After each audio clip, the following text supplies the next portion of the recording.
Shalom, selamat pagi jemaat Tuhan. Berjumpa kembali dalam Doa Pagi Online. Mari rindukan penyertaan Tuhan untuk menyertai kita sepanjang hari ini. Bila engkau tak besertaku, ku tak mau berjalan. Ku perlu Tuhan, pimpin langkahku dengan kasih karunia-Mu. Pimpin langkahku setiap waktu, berjalan dalam Roh-Mu. Nyatakan Tuhan kemuliaan-Mu dan berjalanlah denganku.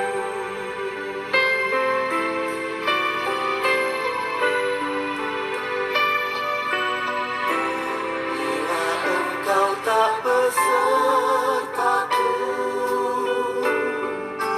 ku tak mau berjalan.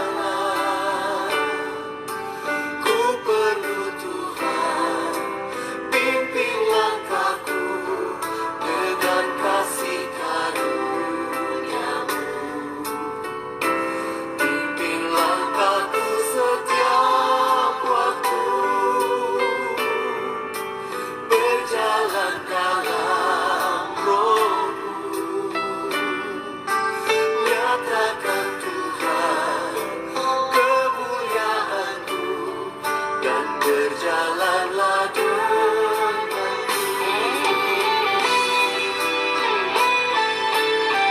Ini doa kami Tuhan, berjalanlah dengan kami, bercakap-cakaplah dengan kami, melewati hari-hari kami. Kami tahu kami tidak sendiri. Yesus selalu beserta kami. Pimpin langkahku setiap waktu, berjalan dalam Roh-Mu. Nyatakan Tuhan kemuliaan-Mu dan berjalanlah denganku. Pimpin langkahku setiap waktu, berjalan dalam Roh-Mu. Nyatakan Tuhan kemuliaan-Mu dan berjalanlah denganku. Nyatakan Tuhan kemuliaan-Mu dan berjalanlah denganku.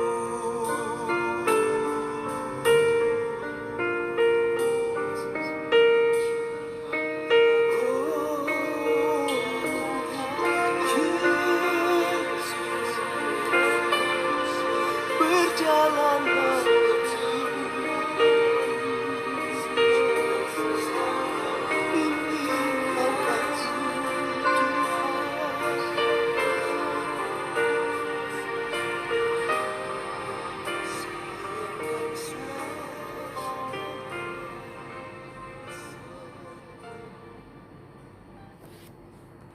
Tiba waktunya kami merenungkan firman-Mu, Bapa.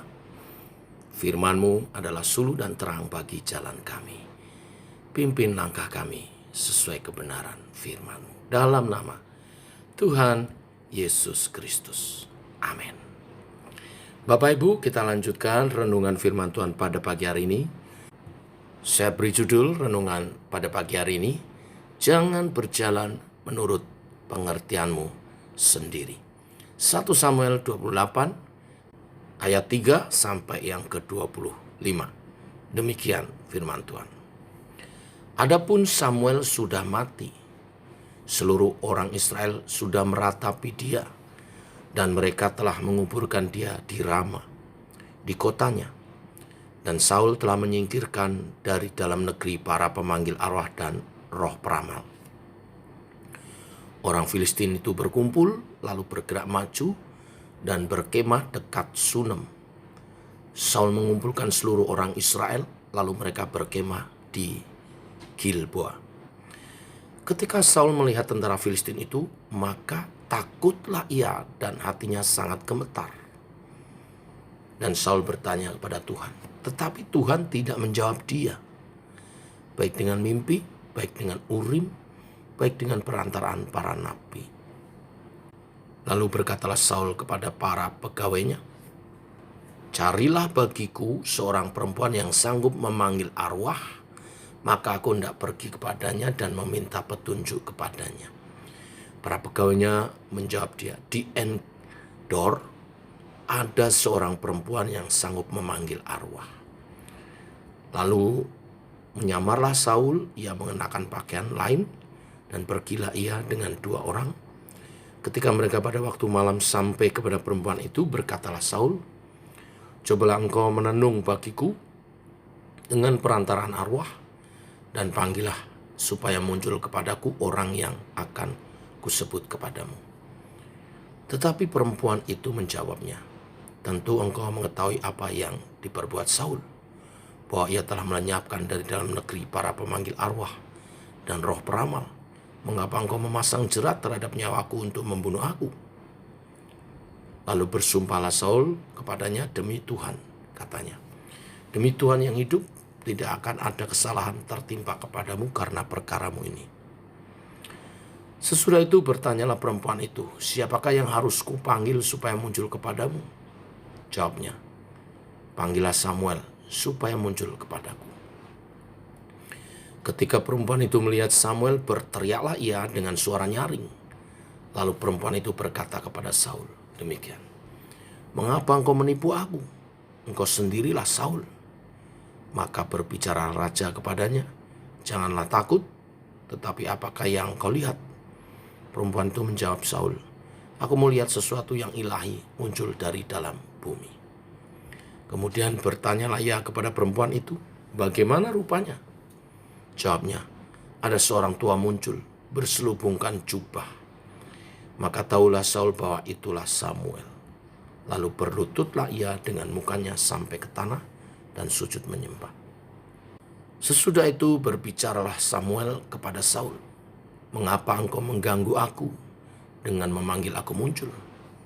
Kata Saul, aku sangat dalam keadaan terjepit. Orang Filistin berperang melawan aku, dan Allah telah undur daripadaku. Ia tidak menjawab aku lagi, baik dengan perantaraan nabi maupun dengan mimpi. Sebab itu aku memanggil engkau, supaya engkau memberitahukan kepadaku apa yang harus kuperbuat. Lalu berbicaralah Samuel, mengapa engkau bertanya kepadaku, padahal Tuhan telah mundur daripadamu dan telah menjadi musuhmu? Tuhan telah melakukan kepadamu seperti yang difirmankannya dengan perantaraanku, yakni Tuhan telah mengoyakkan kerajaan dari tanganmu dan telah memberikannya kepada orang lain, kepada Daud. Karena engkau tidak mendengarkan suara Tuhan dan tidak melaksanakan murkanya yang menyala-nyala itu atas Amalek. Itulah sebabnya Tuhan melakukan hal itu kepadamu pada hari ini. Juga orang Israel bersama-sama dengan engkau akan diserahkan Tuhan ke dalam tangan orang Filistin. Dan besok engkau serta anak-anakmu sudah ada bersama-sama dengan aku. Juga tentara Israel akan diserahkan Tuhan ke dalam tangan orang Filistin. Pada saat itu juga rebahlah Saul memanjang ke tanah, sebab ia sangat ketakutan oleh karena perkataan Samuel itu. Juga tidak ada lagi kekuatannya, karena sehari semalam ia tidak makan apa-apa. Perempuan itu mendekati Saul lalu melihat bahwa Saul sangat terkejut.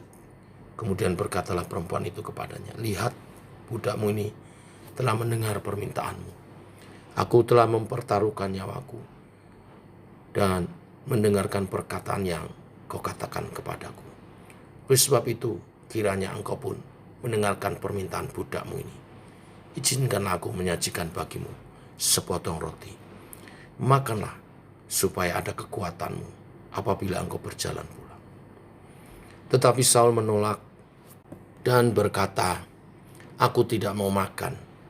Tetapi ketika para pegawainya serta perempuan itu juga mendesak, maka didengarnyalah permintaan mereka. Lalu bangkitlah ia dari tanah dan duduk di balai-balai. Perempuan itu mempunyai seekor anak lembu tambun di rumahnya, maka segeralah ia menyembelih itu. Ia mengambil tepung, diremasnya, dan dibakarnya menjadi roti yang tidak beragi. Dihidangkannya semuanya itu ke depan Saul dan ke depan para pegawainya.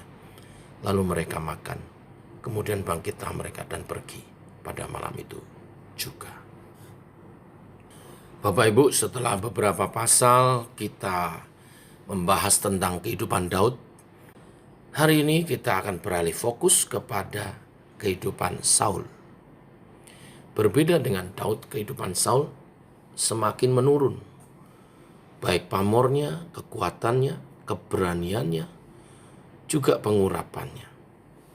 Dimulai di ayat 3 mengingat kembali tentang kematian Samuel. Kalimat selanjutnya mengatakan bahwa Saul telah memusnahkan semua ahli nujum dan pemanggil arwah. Dalam Imamat pasal 19 ayat 31, juga pasal 20 ayat 6, menyatakan bahwa Tuhan menganggap semua orang yang menanyakan hal kepada pemanggil arwah dan meminta nasihat mereka adalah sama dengan penyembahan berhala. Ini adalah dosa yang serius. Mengapa meminta petunjuk roh-roh untuk masa depan? Mengapa mencari petunjuk hal-hal yang akan datang kepada kuasa gelap? Mengapa meminta nasihat untuk kehidupan masa depan kepada orang yang sudah meninggal? Siapakah yang sesungguhnya menentukan masa depan seseorang? Siapa yang mengatur masa depan yang akan datang? Siapa yang memegang seluruh hidup seseorang? Bukankah hanya Allah saja? Jika demikian, semua orang yang menanyakan kepada peramal sedang menghina Tuhan.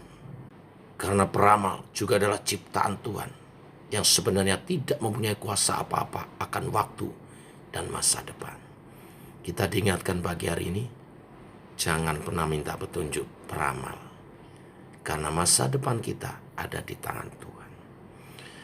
Kita mendapat contoh yang salah dari kehidupan Saul yang tidak mengerti apa-apa yang dia kerjakan. Ayat 3 dengan jelas menyatakan bahwa Saul telah menyingkirkan semua peramal dan pemanggil arwah. Tetapi sekarang dia mencari seorang pemanggil arwah.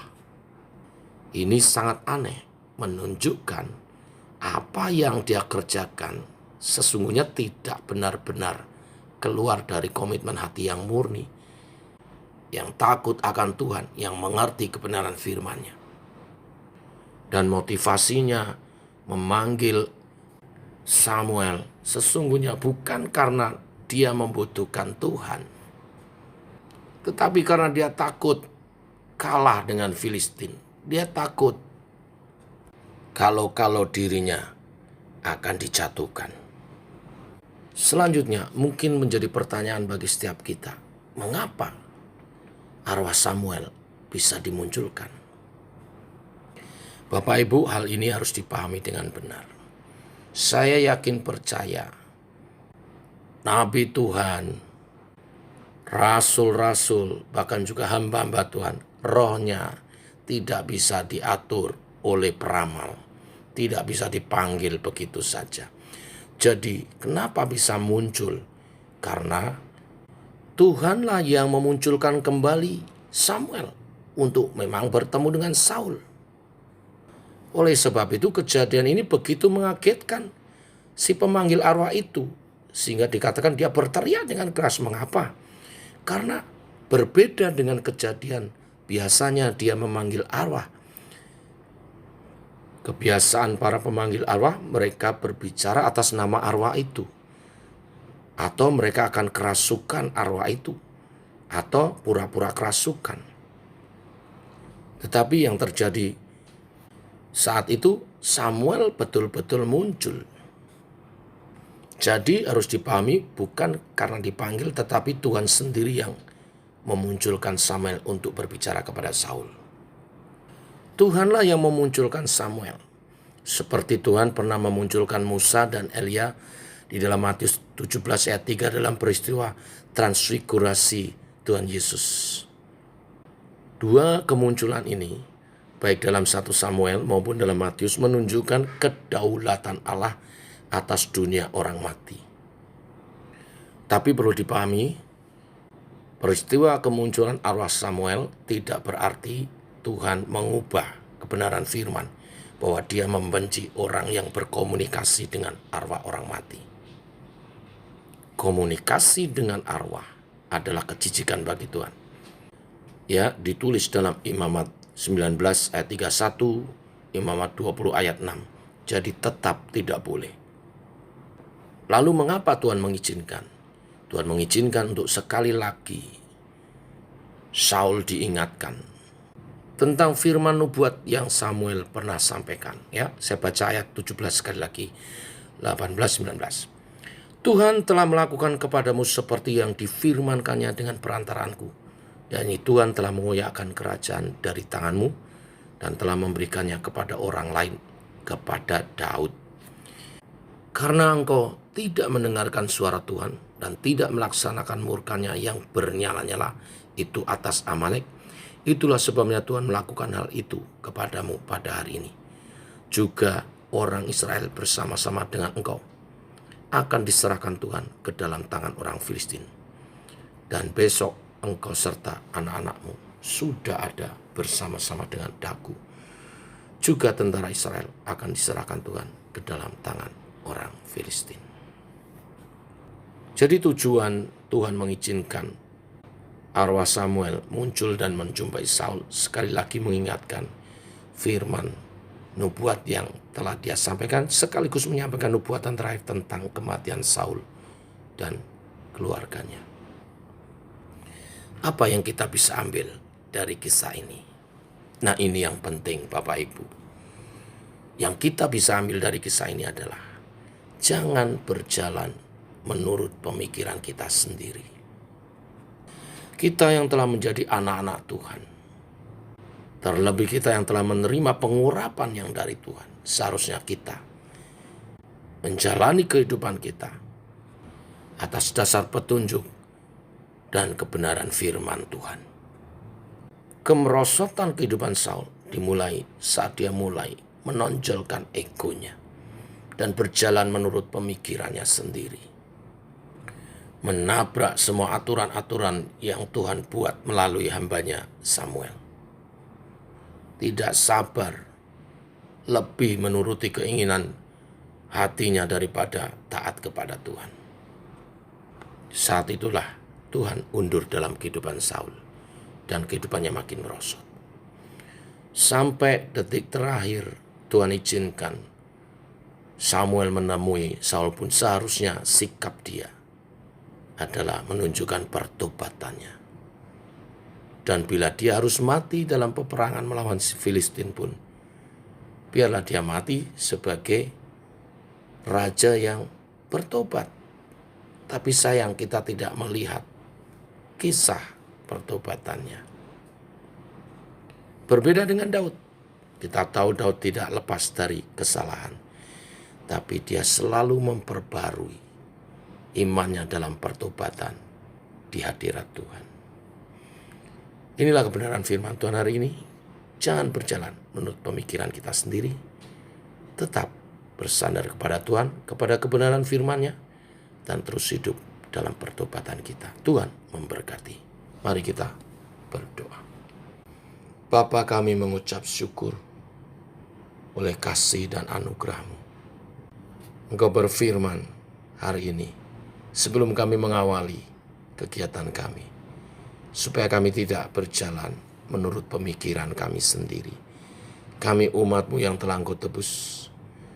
Kami sebagai umat tebusan-Mu harus berjalan dalam kehendak dan rencana-Mu. Rencana-Mu dalam Yesus Kristus Tuhan kami, untuk menjadikan kami garam dan terang dunia. Kami harus berjalan menurut petunjuk-petunjuk firman-Mu. Allah Roh Kudus, tuntunlah kami, supaya setiap perkataan, tutur kata, sikap, tindakan kami menyatakan kebenaran-kebenaran firman-Mu. Sehingga rencana-rencana Tuhan atas kami umat Tuhan digenapi. Kami berkemenangan di dalam Engkau dan menyatakan kerajaan-Mu di bumi seperti di surga. Tanah perjanjian, yaitu kemaksimalan hidup di dalam Kristus, benar-benar dinyatakan dalam hidup kami. Ini doa kami. Dalam nama Tuhan Yesus, kami berdoa, kami mengucap syukur. Amin. Demikian jemaat Tuhan, doa pagi kita. Selamat pagi, selamat berjalan bersama dengan Tuhan. Tetap semangat. Shalom.